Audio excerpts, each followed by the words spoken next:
Hello students, आज हम पढ़ेंगे संश्लेषित रेशे और प्लास्टिक।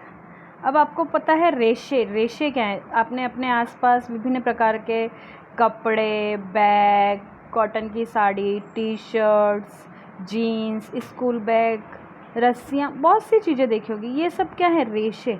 पर इसमें अलग अलग प्रकार के रेशे हैं। कुछ ऐसे हैं जो प्राकृतिक हैं, कुछ ऐसे हैं जो संश्लेषित यानी कि जंतु और पादपों से अलग फैक्ट्रीज़ के अंदर जो मनुष्य के द्वारा बनाए जाते हैं वो क्या कहलाते हैं? संश्लेषित रेशे।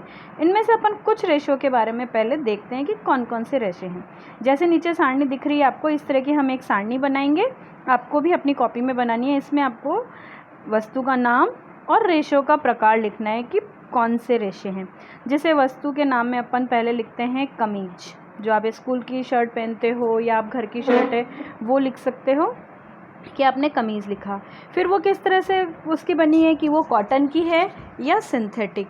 तो आप इसके लिए अपने मम्मी पापा की भी हेल्प ले सकते हो कि उनसे पूछ के कि ये सूती है या पॉलिस्टर की है, तो वो पूछ के आप उसका प्रकार लिखेंगे। फिर साड़ी, सूती साड़ी है तो आप उसको लिख सकते हो सूती यानी प्राकृतिक, और अगर वो सिंथेटिक है या कृत्रिम दूसरे पॉलिस्टर वगैरह की है तो वो किस में आ जाएगी? कृत्रिम में। इसी प्रकार से अलग अलग बोरी है, जो जूट की बोरी होती है वो होगी आपकी प्राकृतिक, और जो प्लास्टिक के कट्टे आप यूज़ करते हैं वो किस में आ जाते हैं? कृत्रिम में। इसी प्रकार से नायलॉन की रस्सी, तो वो किस में आएगी? कृत्रिम में।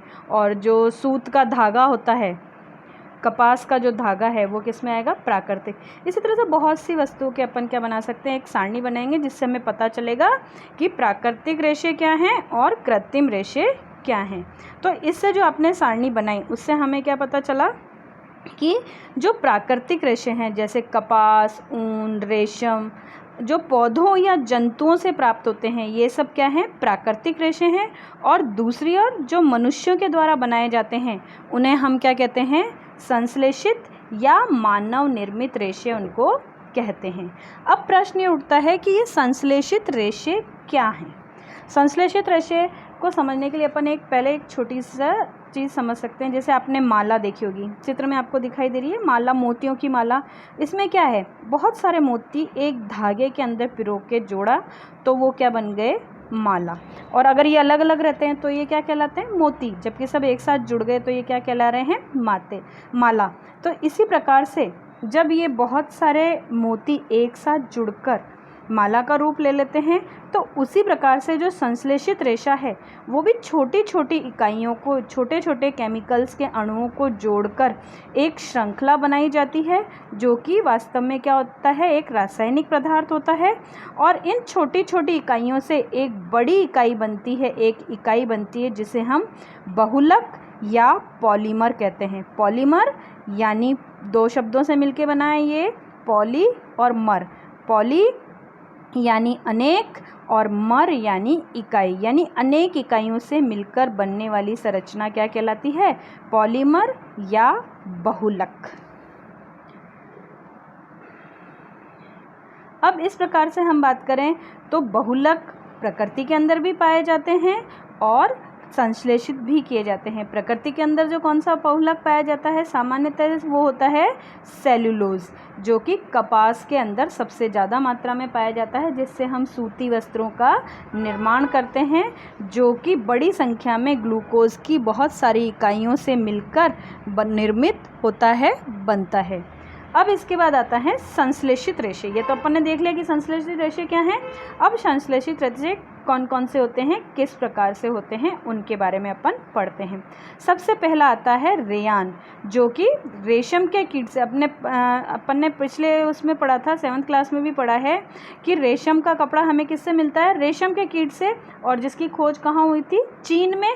और इसे बहुत लंबे समय तक चीनियों ने छुपा के रखा था, क्योंकि जो रेशम है वो बहुत महंगा होता है, रेशम के कीट से प्राप्त होता है, लेकिन इसकी इतनी सुंदर बुनावट और इतना सुंदर होता है कि ये प्रत्येक व्यक्ति का मन मोह लेता है।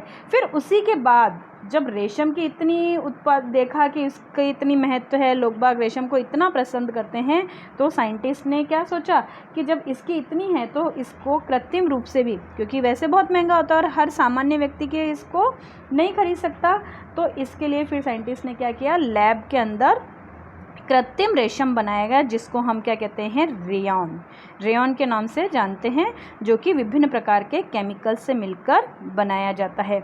जैसे जो अगर रेयॉन को अगर अपन देखें तो ये लकड़ी की लुगदी से, प्राकृतिक स्रोत जो लकड़ी होती है उस लकड़ी की लुगदी से प्राप्त किया जाता है, लेकिन चूंकि मानव ने बनाया है इसलिए यह क्या है, एक मानव निर्मित रेशा है। यह रेशम से बहुत सस्ता होता है, परंतु इसे रेशम के समान ही बुना जा सकता है और कई रंगों में रंग भी सकते हैं।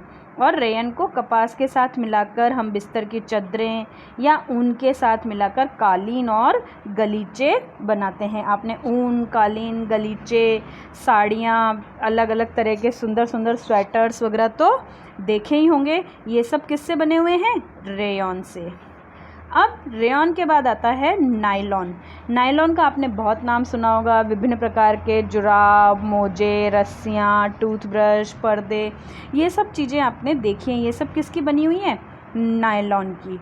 नायलॉन भी एक मानव निर्मित रेशा है जो कि 1931 में बिना किसी भी प्राकृतिक कच्चे माल के उपयोग करके बनाया गया था। कच्चा माल यानी पौधे और जंतुओं से नहीं बनाया गया था।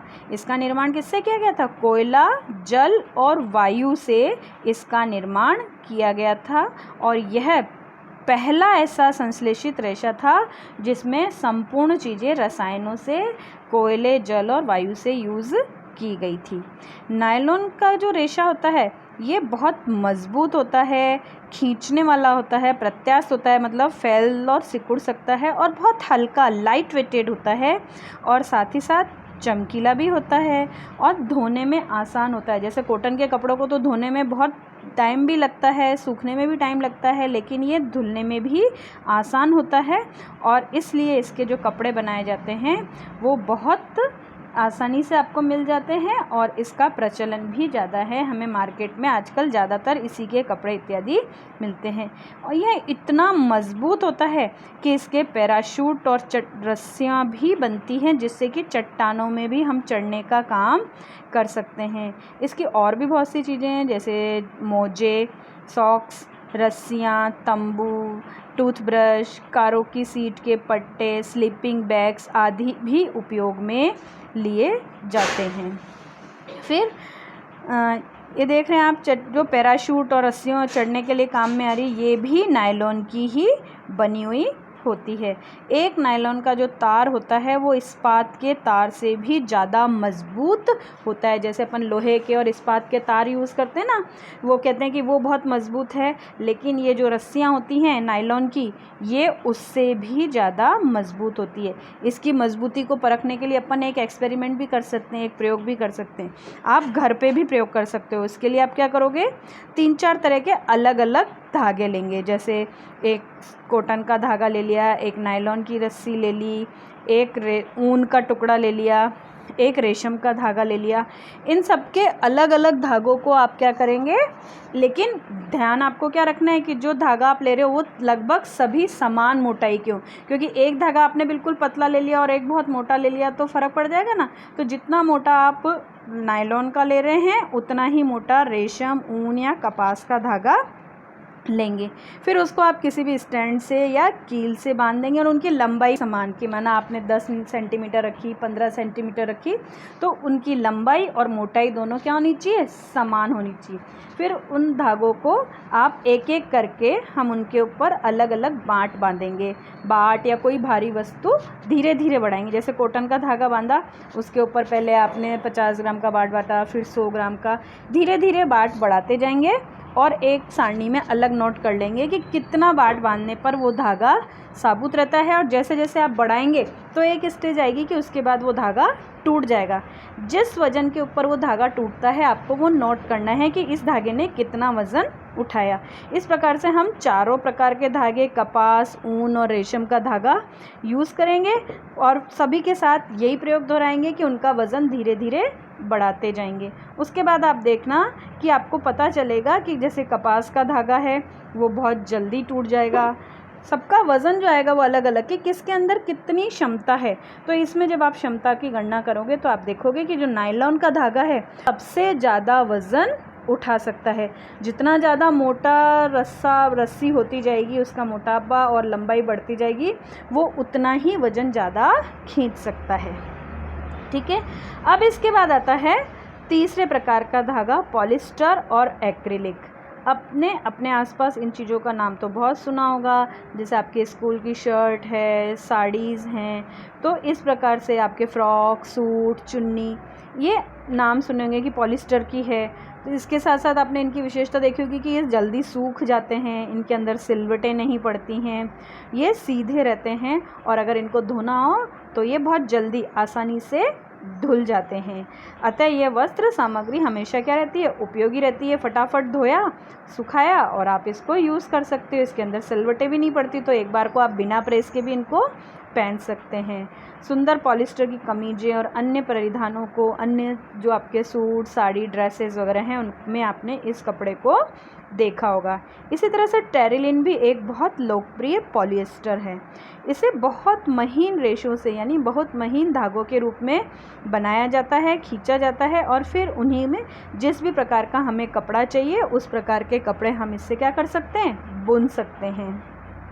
कई बार आपने देखा होगा कि घरों में बात होती है कि ये हमने पैट के डब्बे लिए हैं, पैट के हैं, एयर टाइट हैं, ये कभी ख़राब नहीं होते हैं, टूटते नहीं हैं। तो क्वेश्चन उठता है ये पैट है क्या, कि ये जो पैट हैं ये है क्या। तो पैट मतलब होता है पॉलीएथिलीन टरथेलेट। ये एक प्रकार का सुपरिचित प्रकार का क्या है, पॉलिएस्टर है, यानी एक प्रकार का पॉलिएस्टर थ्रेड है जिसका उपयोग बोतलें, बर्तन भी देखते हो ना आजकल, प्लास्टिक के आप बर्तन दिखाई देते हैं, तो वो इस प्रकार के पैट बर्तन होते हैं। फिल्म है, जो तार और अन्य प्रकार के उपयोगी उत्पाद इनसे बनाए जाते हैं। अगर हम अपने आसपास देखेंगे तो आपको बहुत सी ऐसी चीज़ें दिखाई देगी जिनके अंदर इस पॉलीएथिलीन टरथेलेट का उपयोग किया जाता है। अब क्वेश्चन आता है पॉलिएस्टर क्या है। तो पॉलिएस्टर यानी पॉली प्लस एस्टर। पॉली यानी आपको पता है ये बहुत सारे, और एस्टर एक ऐसा रसायन है जो कि फलों को उनको क्या गंध, उनकी स्मेल देता है। तो जो पॉलिएस्टर होता है इससे बहुत सारे जो एस्टर हैं उनके एक साथ एक के बाद एक पुनरावृत्ति से पॉलिएस्टर का निर्माण होता है।